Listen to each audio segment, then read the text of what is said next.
Hey guys, it's Pastor Joe. Do you ever find that you tend to pray the same things about the same things? Sometimes you want to pray for what God's doing around the world. Maybe you want to pray for missions, but it's like, how do I pray specifically and how do I pray in a fresh way? Well, I want to show you a few books that I use that I love and that help me do that. It also helps me pay attention to the news and to sports and to other stuff with fresh eyes. The main book I'm talking about is a book called Operation World. It's a book and they update it about every 10 years, and they've been doing it for, I don't know, 25 or 30 years now. They have gone around the world, gotten statistics and information about every country in the world, and often regions, especially for countries like China, India. And so what they end up doing is then they go to the pastors in those countries and the leaders in those countries and say, hey, how can we pray for what God is doing in your country? So then it's filled with information, really more information than you can use at a single time, but it's really awesome, especially if you like to have a lot of details. But it's not a real good book to use in a family setting because you end up spending your time like reading and trying to figure out how do I like condense this into a good format. Plus, it's laid out alphabetically. And sometimes you want to look and pray for a continent, or you want to, be working through the continents. And so that book is not great for that. So what they did is they condensed it into a book called Pray for the World. It's laid out by continents, and they took just the most important information. So you're not overwhelmed with statistics, not overwhelmed with information, but you still know how to pray for what God's doing in those countries.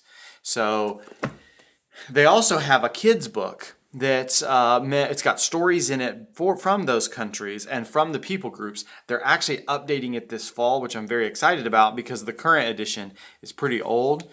And so having a current edition with updated photos, updated information, sometimes updated country names is super helpful.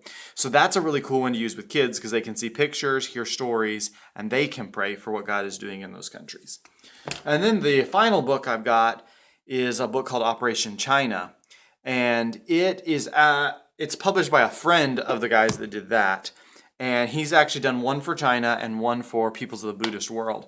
And what this book does is it gives you information, pictures on all of the people groups in China. And there's like 750 or 850. And so some of them are the major groups like the Han Chinese, but some of them have like 20,000 people and no believers. And so you get very specific information and can know how to pray for those different people. Some of the ways that I use these, last week I heard a news piece about an election in Burundi. They were voting for a president for the next 16 years. So they have like 16-year terms. And I was like, first of all, that's bizarre, but two, let me find out about Burundi. So I ended up checking out the book and finding out the president of the country calls himself a Christian, but the country is growing more and more corrupt.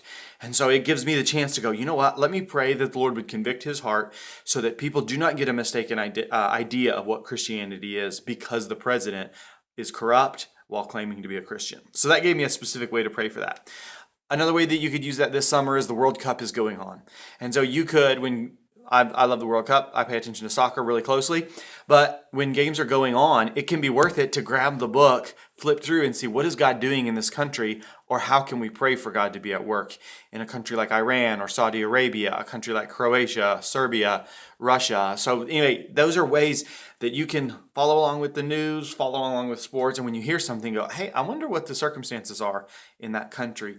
And this gives you a way to pray, but it's not praying the same old thing for the same old things. So I hope that helps. Operation World, they've got a great website where they have some of the information from the book that shows up that you can access, but you can't get all of it without getting the book. Both of those are really good ways to learn how to pray new things for what God's doing around the world. Thanks.